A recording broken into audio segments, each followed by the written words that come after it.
Oi, minha querida turma do nono ano da Escola Cristã Eduardo Miller, professor Rodrigo Calderaro, dando sequência ao nosso conteúdo de História. Turma, nós vamos finalmente iniciar o nosso livro, volume 9. Nós vamos começar estudando o Brasil da virada do século XIX para o século XX. Então, o nosso tema trata de a instauração da República no Brasil. Nós vamos ver os acontecimentos que se sucederam logo após a República, a proclamação da República no Brasil.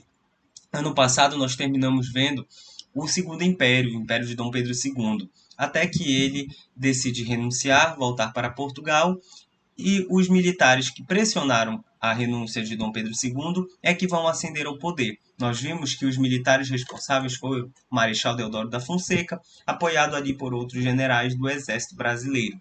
São eles que vão encabeçar essa revolução e são eles que vão conseguir, então, instaurar e proclamar esse modelo de governo que é a República. Então, temos aí o fim da monarquia no Brasil. O Brasil passa a ser, então, uma república, a eleger seus próprios representantes. O que nós vamos ver nesse primeiro capítulo são os joguetes políticos que vão favorecer a manutenção de uma república oligárquica, tá bom? Uma república oligárquica significa apenas um grupo de pessoas no poder e como eles vão se manter nesse poder. Esse nome também aqui, gente, desse primeiro momento da república, também pode aparecer como República Velha, tá?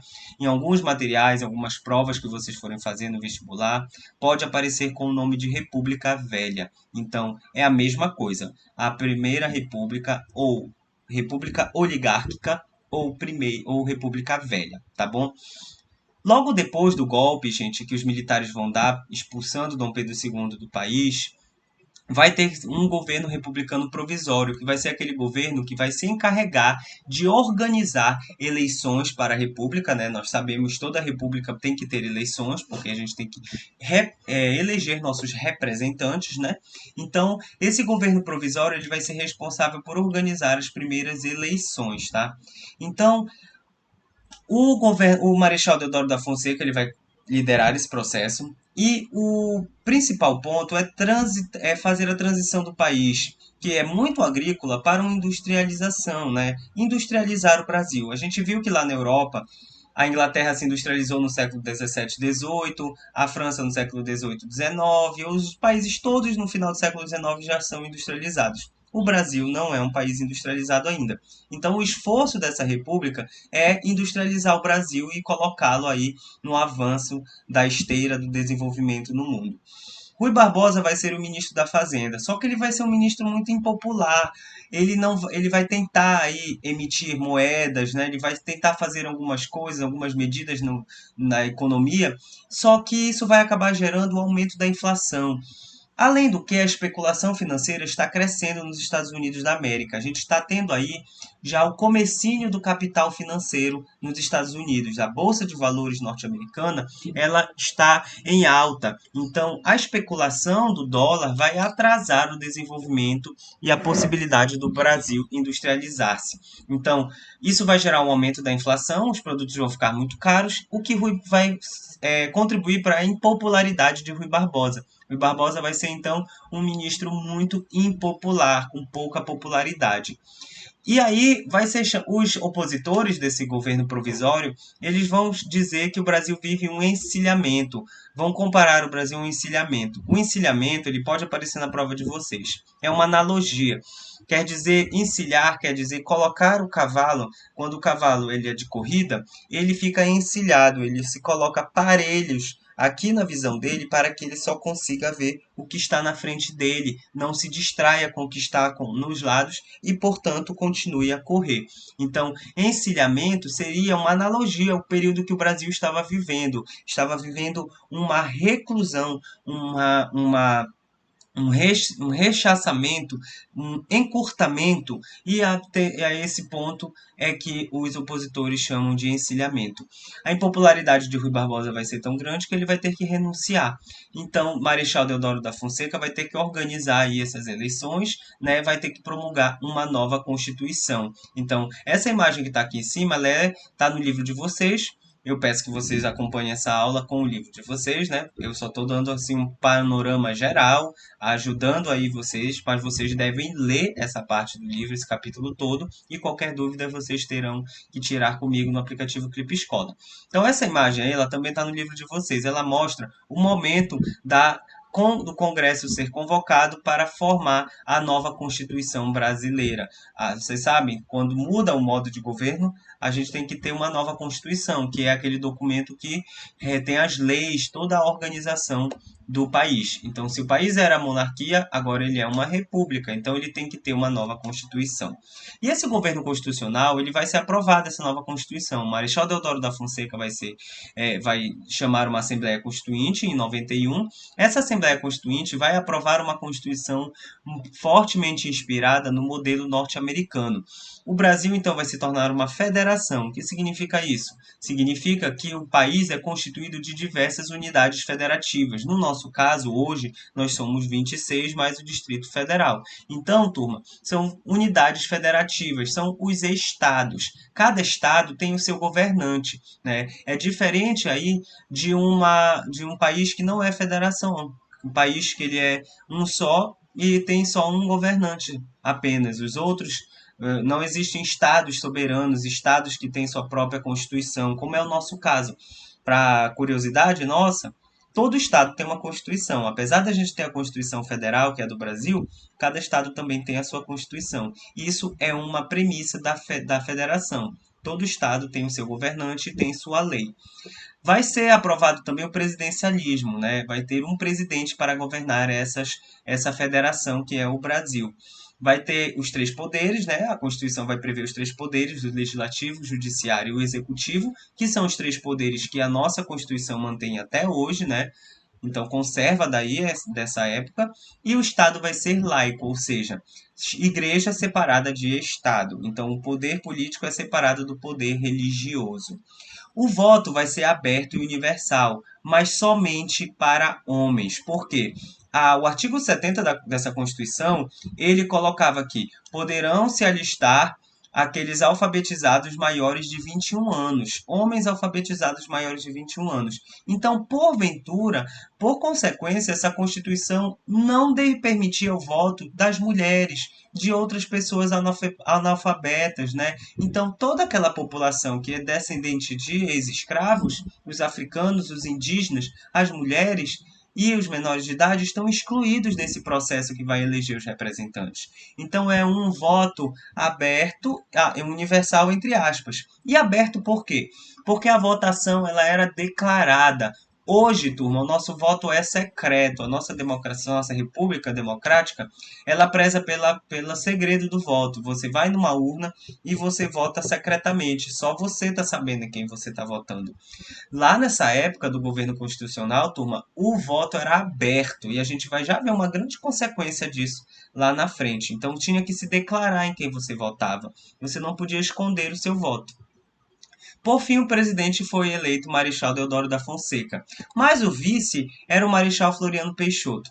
E aqui nessa Constituição a gente tem uma coisa interessante. O presidente, ele poderia ganhar a eleição e o vice-presidente que ele estava apoiando poderia não ganhar, porque se votava em presidente e em vice-presidente de chapas diferentes. Ou seja, o presidente ganhando não significa que o vice que apoiava ele ganharia também. O vice passaria por uma eleição separada. Então acabou que nesse momento o Marechal Deodoro da Fonseca foi eleito presidente, mas o vice-presidente era um opositor dele, era de outro partido, porque tinham dois partidos, o PRP e o PRM.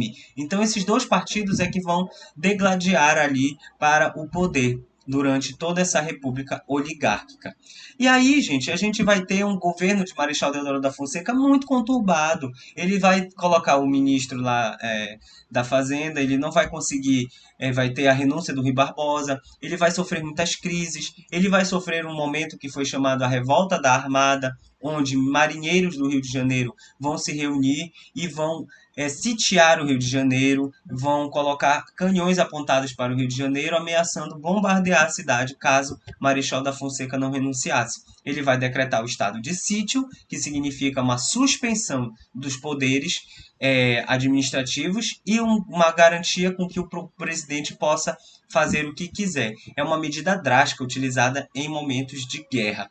Logo, isso não vai ser bem visto. Essa pressão da revolta da Armada vai ser efetiva e o presidente Marechal da Fonseca vai renunciar. Aí o vice dele é que vem ao poder. Então o governo de Floriano Peixoto, logo após a Assembleia Constituinte, ele assume. Floriano Peixoto é marechal também do Exército. Ele vai trazer algumas medidas populares, como aumentar o acesso à habitação dos mais pobres, diminuir o valor dos aluguéis, mas ele também vai ser muito, como é um militar, ele também vai concentrar o poder nas mãos dele. Então, a Marinha vai novamente revoltar-se e vai também ameaçar o Palácio do Governo no Rio de Janeiro novamente. É o episódio conhecido como a Segunda Revolta da Armada, onde o governante da Marinha, o general da Marinha e o governante do Rio de Janeiro vão se aliar, né, para que esses revoltosos sejam contidos. Os revoltosos vão fugir para o sul do Brasil e lá eles vão tentar continuar essa revolta, tentar frear esse presidencialismo. A segunda revolta da Armada, ela tinha o objetivo de terminar com o presidencialismo, de tirar o presidente do poder e instituir uma federação parlamentar, né? Um presidencialismo, uma república parlamentarista, onde os estados tivessem mais poder.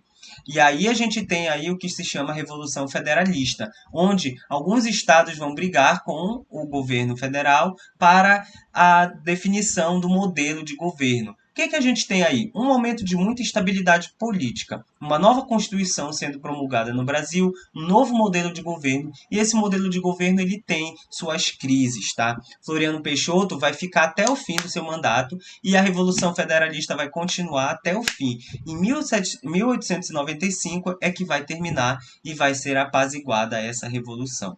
Para a gente entender a república oligárquica que se instalou no Brasil, que está aí no material de vocês, eu trouxe essa charge e eu vou falar um pouquinho, melhor do que trazer dados.